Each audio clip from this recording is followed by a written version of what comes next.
Wastelands. Oh, I guess there's a new set of Magic cards that's coming out pretty soon, too. We should probably talk about that. We have some things to talk about. Yeah, we should probably talk about those cards. A handful of cards that may be impactful in this format. Watery Grave will be a reprint in Guilds of Ravnica. It's certainly still good here, too, as Noah Walker's going to play Delver of Secrets. Down to 18, Noah goes, which is exactly what he wants to do with his deck. We're going to go over to Brian Coval now. He'll sacrifice the Polluted Delta, see what land he wants to get. And if it's going to be a threat on turn one, as there's a beautiful Underground Sea, or if he's going to do a little bit of can-tripping to get his day started. He'll go with an Inquisition of Kozilek. So neither of the two things I mentioned. Instead, a discard spell targeting Noah Walker. And we're going to see Walker's hand here of a Ponder, a Brainstorm, another Delver of Secrets, a Gurmag Angler, and a Bloodstained Mire for the Legacy veteran at a young age. And a lot of overlap between these two decks, but a couple interesting points of distinction. Since Noah Walker is playing with Death Shadow and trying to deal damage to himself, he's playing with cards like Thoughtseize instead of Inquisition of Kozilek. Also, Coval this weekend playing 2 main deck copies of Bitter Blossom, so he has a little bit of interest in preserving his life total to leverage Bitter Blossom a little bit better. And so you see Inquisition here in lieu of Thoughtseize. It's going to snag a Brainstorm, Will Coval. We're going to reveal a Hymn to Torak there for Noah Walker, as Delver of Secrets will transform into Insectile Aberration. So a 3-2 flyer to get things started here for Noah. He'll come across here for 3. As I did mention, Noah did make the top 8 of Grand Prix Richmond, the legacy portion of that tournament, with this deck. I'm sure he's made some changes since then. And we also can't forget that his resume and legacy, especially here on the SCG Tour, well, it very much speaks for itself. Yeah, he's been a dominant fixture of our Legacy Opens now for several years. And very impressive to watch someone relatively young among the sea of competitors navigate a format this old, with this many weird interactions as well as he does. He's going to look to resolve a Hymn to Torak, but that'll be dazed by Coval. Coval says that's not going to happen. Now here's a Delver of Secrets for Brian, as we'll head back over to Noah. Noah will untap his 3-2 Insectile Aberration, and he'll be starting things off with a Ponder. So take a look at the top 3 cards. Patrick, as you love to say, make that draw step just a little bit better. And I think something that Noah does very well, and if you're looking to get in the format, something you have to learn to do, the sequencing of his cantrips and his fetch lands, he's just got that stuff down. And so much of Legacy is squeezing out a little bit of an extra better draw step here and there. Manipulating your cantrips and your shuffle effects is the major route to do that, and Noah navigates that extremely well. Walker taking a look at a Street Wraith, a land, and a Dismember in those top 3 cards. Of course, don't forget, we got a pretty good idea of what the hand is. Gurmag Angler might be the best card in his hand at the moment, but Walker is trying to figure out exactly how he wants to set things up here on his 3rd turn of the game. Tried to resolve a Hymn to Torak. That did not happen. The Ponder did resolve. He'll keep that top card. He's going to come across here for 3 in the air. Coval's going to fall down to 13. And now he'll cycle the Street Wraith. Walker going to fall down a little bit lower. Looks like 13 as well. Now Noah will play a Scalding Tarn. Angler is a possibility right now, so he's going to sacrifice that Scalding Tarn. Going to let some of those cards go. And now for Walker, as he digs a land out of his deck, he's going to go with, it looks like an Underground Sea. And I think the goal here for Walker was to be able to set up Gurmag Angler with the ability to pay for days. And I think he should have enough cards in his graveyard where he can leave up 1 mana and try to resolve this Angler. Yeah, there go all 6 cards, plus 1 for the Angler, and the follow-up now is another Delver of Secrets. If Brian wants to daze that, I'm sure Noah doesn't seem to mind. Noah does a fantastic job, unsurprisingly, playing around daze, and now we're going to head back over to Coval, it looks like. Though it looks like we're going to see a reveal there of Force of Will. So maybe, yeah, Noah actually had a daze to daze back to resolve his Delver. And now we head back over to Coval, who again did reveal Force of Will. We'll get another transformation there as Noah's going to reveal his own Force of Will. He's playing quickly because he's ahead, folks, and he is very confident in his position. And you wonder why. Why is there so much emphasis on 1 mana in this format? Coval playing main deck copies of Bitter Blossom. Why isn't that more common? Why aren't cards like Hymn to Torak, the Walker playing a few this weekend, and Terminate, why aren't those cards more popular? And you can see Coval here has not gotten to 2 mana yet in this game. Here's a Brainstorm. It's going to have to be a pretty darn good one, as Brian Coval's going to draw 3 cards. He'll put 2 back, but he might be putting all the cards back in his deck here in just a moment, because this is going to be a tough spot to get out of. And Coval has flashed a Lightning Bolt in his hand here, and he's had multiple spots here to play it profitably on Insectile Aberration. It makes me think he did not have access to red mana, may have kept a 1-land hand with a cantrip, never got off the ground. No, he did not. As Noah Walker's going to win game number 1 here over Brian Coval. Dimir Death Shadow very quickly up a game there over Grixis Delva. Noah Walker doing Noah Walker things, making it look easy here early this morning in Baltimore. We'll check out Brian Coval's sideboard here 2 Surgical Extractions, 2 Diabolic Edicts, 2 Marsh Casualties, 2 Liliana the Last Hope, 2 Power Blast, 2 Abrade, a Liliana's Defeat, a Flusterstorm, and a Snapcaster Mage. Brian looking to kind of get his feet a little more set this game. Well, this is going to be this sort of sideboarding to me is always really interesting because he's got some bigger cards here like Liliana the Last Hope and Snapcaster Mage that are pretty good against Walker. But the question is, do you ever get to that much mana? Is the game determined that early or that late? I do like the Pyroblast. Plenty of things to counter there, and it's cheap. Whether he wants to do things like Diabolic Edict, Snapcaster Mage, the Lilianas, that to me is an open question. I've seen them be good in these kind of matchups, and I've also seen them rot in his hand the same way that we saw in game number 1 with his expensive cards being uncastable. Well, no Wastelands involved in that game, but Brian just really can never get his feet set. I think the dazes that he played, they were necessary to play, otherwise the game would have been close at all. Oh, of course, yeah, and that contributes to it too. You need to be dazing here to kind of defend yourself early on in the game. That sets you back and makes it even harder to get these cards. We'll go to Noah Walker's sideboard. You'll find some similar cards here, as these decks are Dimir-based. You've got 3 Surgical Extractions, 2 Liliana the Last Hope, and a whole bunch of one-ofs here, so stay with me. A Flusterstorm, another copy of Hymnotorak, Diabolic Edict, Echoing Truth, Massacre, Dark Blast, Dread Night, Marsh Casualties, Liliana's Defeat, becoming a very common sideboard card nowadays, and a Ratchet Bomb. And this is much the same story. I like the one Flusterstorm. I think that's easy to bring in. And then past that, do you want to have Diabolic Edict, Liliana the Last Hope, these cards that are a little bit more expensive? I think that's an open question. I would bring in the Diabolic Edict. I'm guessing you're supposed to bring in the Lilianas as well, but, I've seen 3-mana cards be bad in these kind of matchups over and over again. It's very tough to get there with Wastelands and Dazes and so many other counter spells involved, making things very difficult. So we'll see how both players elect the sideboard. Both these players a ton of success here on the SCG Tour. We'll get to that in just a moment, but first we're going to start off with our weekly sale, folks, where you get to save some more money because that's what we do. Well, you know, to go to srcgames.com/weekly sale to find out the weekly sale. Every week we have a new category, so make sure to be checking back to see what's on sale. Right now, up to 20% off select Legacy and Vintage singles. Mother of Runes, Windswept Heath, Gush. I doubt that's very expensive to begin with, but on sale. And Fiery Confluence. Among other cards. Yes, of course. Go to StarCityGames.com/weekly sale. Patrick Sullivan, a practitioner of the weekly sale. I am getting it coming and going. He also broke the token strategy. I'm sure we'll get to that later this weekend. Yeah, you can inform our fantastic viewers exactly. I cannot believe I still have this job. Yeah. Well, Noah Walker, a player we're going to learn a little bit more about here for just a moment, as the success for Noah Walker is plentiful for the 22-year-old from Amherst, Massachusetts, with 11 Open top 8s, 3 wins, 2 in Legacy, a team Open win as well, in which he was in the Legacy seat. Invitational top 8 still does elude him, but I think it's going to get here sooner or later. Too good at Magic to not have one of those as the member of Team Card Hoarder. At one point in his life, had more PTQ top 8s than years alive, and, well, if peeing your pants isn't cool, then I don't want to be cool. That's right. Peeing your pants is definitely cool. There is Noah Walker, member of Team Card Hoarder. When he's not peeing his pants, he's crushing people with Delver strategies. He has been just a dominant fixture of the Legacy tournaments we've been holding. His success is now translated to the Grand Prix circuit as well, and it's always this deck or some variation of this deck. Yeah, I was talking to Noah at Grand Prix Richmond briefly. I was wondering if he was going to go back to Graces Delver or play Dimir Death Shadow, given what Josh Utter-Layton did at Pro Tour Magic 25th anniversary, and Noah's just like, I'm pretty sure this is just the best deck now. He thought it was better than Grixis Delver, especially when he lost Deathrite Shaman, and that appears to be the case. I think Wasteland Days and the best stuff you can do for 0 and 1 is typically the best thing to be doing in Legacy, particularly if you can navigate the games well. And it's no surprise to me that Walker's had the level of success that he's had over this sustained period. There'll be a Volcanic Island and a preordain here for Brian Coval. Brian Coval trying to just get his feet set this game. Wasn't able to do that.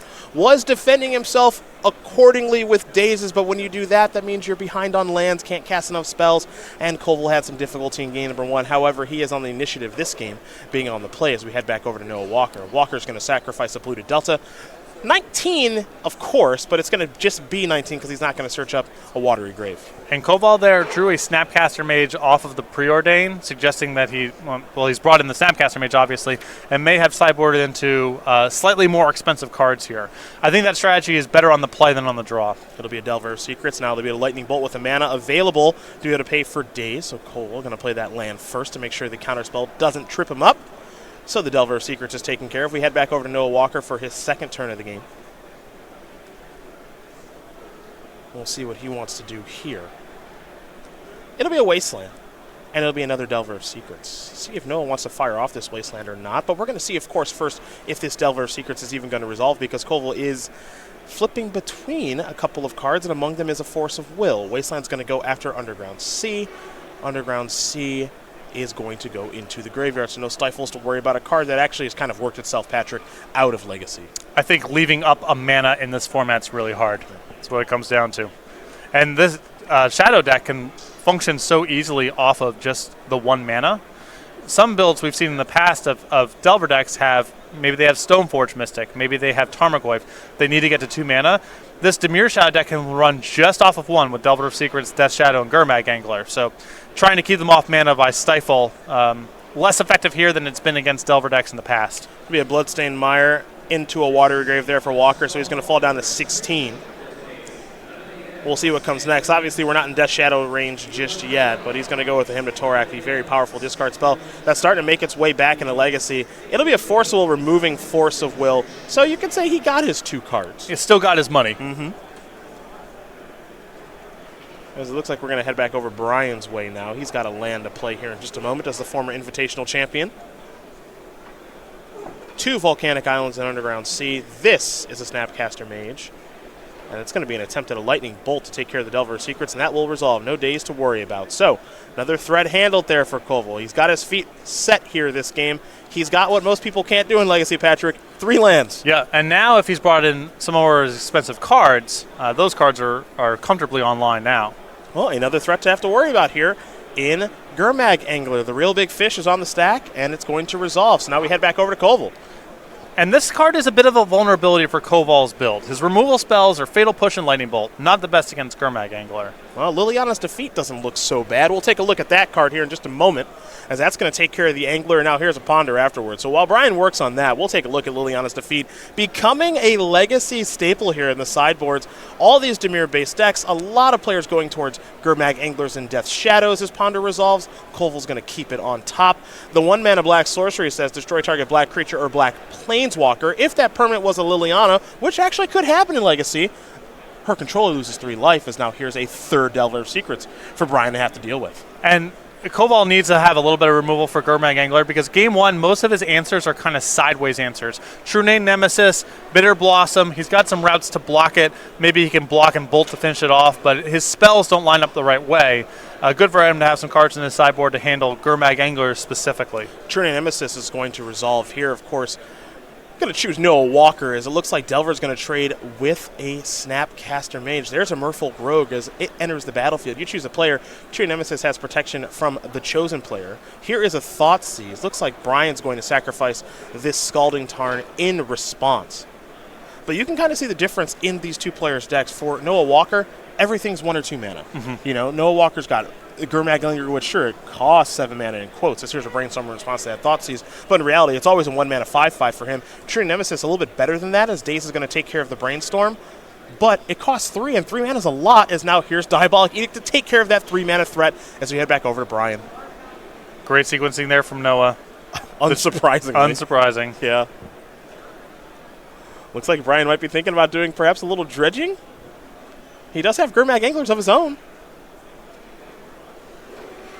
We can't forget he does have Snapcaster Mage, too. He might be thinking 2 mana here for the Angler to leave himself some cards in the graveyard to work with because of Snapcaster and Future Angler. So there is a real big fish there for Brian Coval. We go over to Noah Walker. He wants to do a little cantrip, and he'll do a Preordained. Scry 2. Both to the bottom, draw 1. New card coming there for Noah. He'll cycle a Street Wraith. Now another new card coming at the cost of 2 life. And it's a subtle thing about Coval's list, but something I do like a lot. He's playing a 7th dual land. A lot of these decks try to skate by on just, 3 Seas, 3 Volcanics, or whatever your color blend is. He has a 4th Underground Sea, which does not seem like much, but it's an acknowledgement that his deck is trying to play with some more expensive cards in these kind of matchups post-board, and he's in the market just to make his land drops. He's happier to draw his dual lands than these decks typically are. This will be a Ponder here for Brian. He'll take a look at the top 3 cards once again here. He's going to keep with his Ponder. Follow up with a Bitter Blossom. Now, this is a very, very good threat against Dimir Death Shadow. Blocks basically everything, Patrick. There's no trample. in the shadow deck, so you don't have to worry about that. It's infinite chump blockers plus on a board like this, infinite attackers. The concern is it's slow. It takes a little while to get going, and it's again, it's funny to say this, but it's 2 mana, and it's you don't get to 2 mana all the time, particularly when you're on the draw. In this spot here, with Coval having a lot of life to play with, Walker being incapable of removing this card from the battlefield, I think we're going to be going to Game 3 here in just a moment. It's interesting. At the early stages of this decade, this was a defining enchantment, maybe the best thing going on in Standard during Lorwyn block. It's a little bit different now. Things have certainly changed, but in certain situations and in certain matchups, Bitter Blossom is exactly what you're looking for. And it may not have won Brian that game, but it certainly prevented him from losing the game, as Brian's going to win game number 2 here over Noah Walker. Grixis Delver, Dimir Shadow, going to get ready for a third and final one. And to the point about Coval playing with more dual lands, Walker here on 6. So he's keeping it, that's kind of historically how these decks have shaped up. He's trying to keep it as lean as possible. He's in the market to cantrip and shuffle and put cards in his graveyard as much as possible. And Coval is willing to de-accelerate on that a little bit to be able to make sure he can hit his land drops. Well, you see the sideboards here once again. Both players are going to go back to the drawing board briefly here. I'm sure some things change a little bit on the play and the draw. But, of course, you do see the options there. We saw Liliana's defeat there from Brian in that game. Very, very important. Maybe the additional Snapcaster Mage has come in. Noah Walker, we saw his Diabolic Edict take care of that Shooting Nemesis. Otherwise, things may have been a little bit more difficult. And perhaps another Hymnotoric has come in for Noah. But these players do quickly go to the drawing board. Always a good thing to do, not only after game number 1, but also game number 2. No question. And then especially in Legacy, I think that's the format where play versus draw is going to inform your sideboarding decisions quite a bit more than most formats. From Coval's perspective, I think these 2 and 3 mana cards get a little bit sketchier when he's on the draw. He still may want them. Bitter Blossom, I think, is still worth having. And I think Diabolic Edict and those kind of cards are still worth having. But, they get a lot worse when you're on the draw, and hitting your land drops and playing around days is a lot more challenging. Brian, a former Invitational champion, as I've mentioned a couple times during this match, and our current Invitational champion, of course, is Aaron Barrich. He wanted to be a Soldier token. He got that from winning the Invitational. Also walked away with a whole bunch of money, a trophy, and some real bragging rights, of course. And for Aaron, this token we, of course, give away to you, wonderful people at home, with your orders and in some entries. Yeah, the easiest way, just come out to an open, a classic. You get this token when you sign up if you can. And the order from StarCityGames.com, $5, exactly $5 yeah, so or more. Here we go. We give you one of these tokens. Not like you've placed multiple $5 orders to get a token. You would never do that. Yeah, I'm Barrage flooded. Yeah.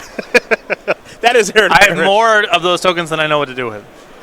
Our current Invitational champion, our former Invitational, Brian Coval, will take a moment to learn a little bit more about 30-year-old from Pittsburgh, PA. I'm sure he's a Steelers fan. He's got that one Invitational top 8 and the one win. Looking for more top 8s on the resume, but the conversion rate, 100%. Yeah, that's how you want to do it. Super easy. Don't waste it. Played trombone in many unsuccessful ska bands, board-certified behavior analyst, and I did not know this. Maybe a hidden ringer for you to battle against. Always in for pickup basketball. I have not touched a basketball in over a year, but I would still go at it. I'm trying to think. Brian kind of tall. He's also maybe 30. Okay. Those 6 years are a big 6 years. Yeah, that's fair. Here's a Thoughtseize to kick things off. We're going to see a Misty Rainforest, a Polluted Delta, a Wasteland, along with an Underground Sea. Those are the lands to go along with the Diabolic Edict. Looks like maybe a copy of Liliana's Defeat, and then a True Nemesis. So a slower hand with no cantrips, but plenty of lands, and the ability here to fire off a Wasteland. And you always wonder, when you're playing against a deck like Noah's, they keep a lot of one-landers. Yes, they do. With cantrips. Oh, the incentive just to go for it here is pretty high. Especially on the draw. Yep. And normally, if you have a Delver of Secrets, you just lead with that card. Yeah. So it looks like Liliana's Defeat is going to go to the graveyard. We're going to go back over to Brian. Brian going to draw a card. Are you going to fire off that Wasteland? Yes, he is. Get him. Get him. Walker got a second land. We're going to find out here in just a moment. Looks like he does. Yeah, he's got a Delta. Yep.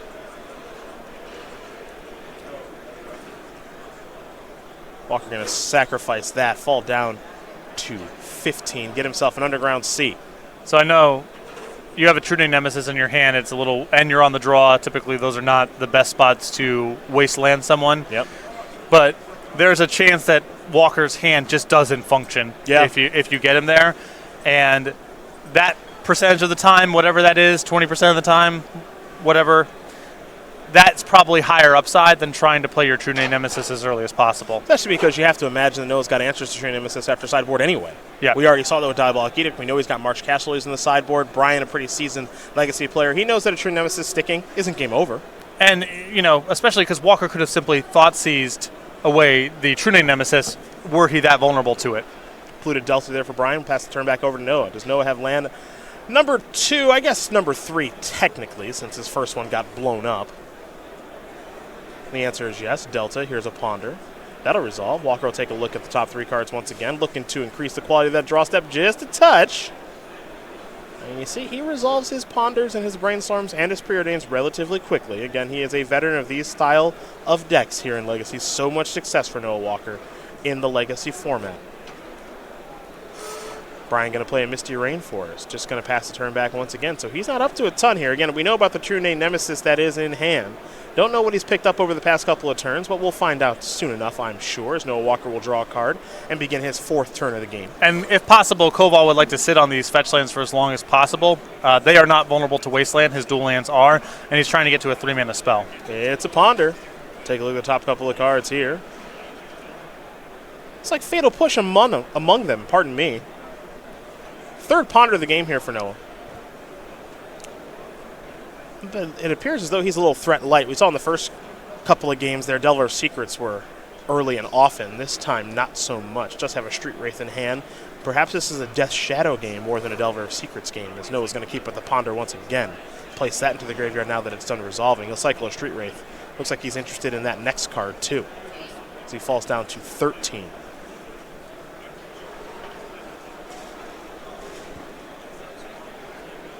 See what comes next for our Dimir Death Shadow player.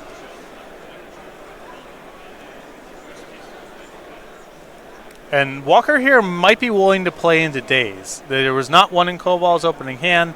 Coval's just taken 2 blind draw steps here. If Walker is thinking about Gurmag Angler, he might be willing to risk it.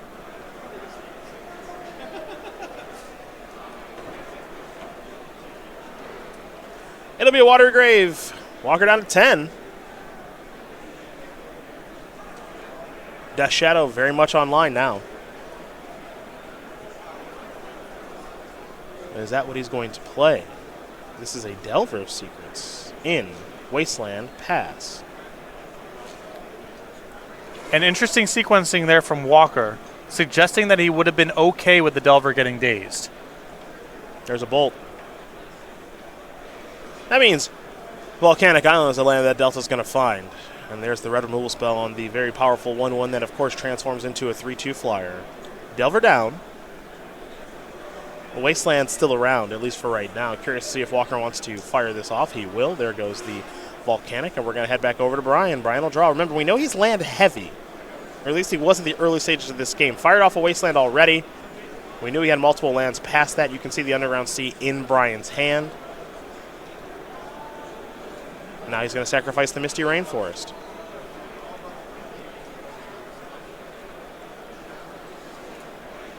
That will be an Underground Sea.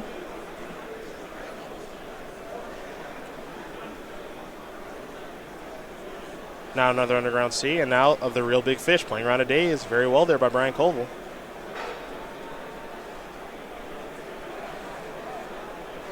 Now we're going to head back over to Noah. He's got to contend with a 5/5 when he's at 10. This is a Hymn to Torok. Looks like that's going to resolve.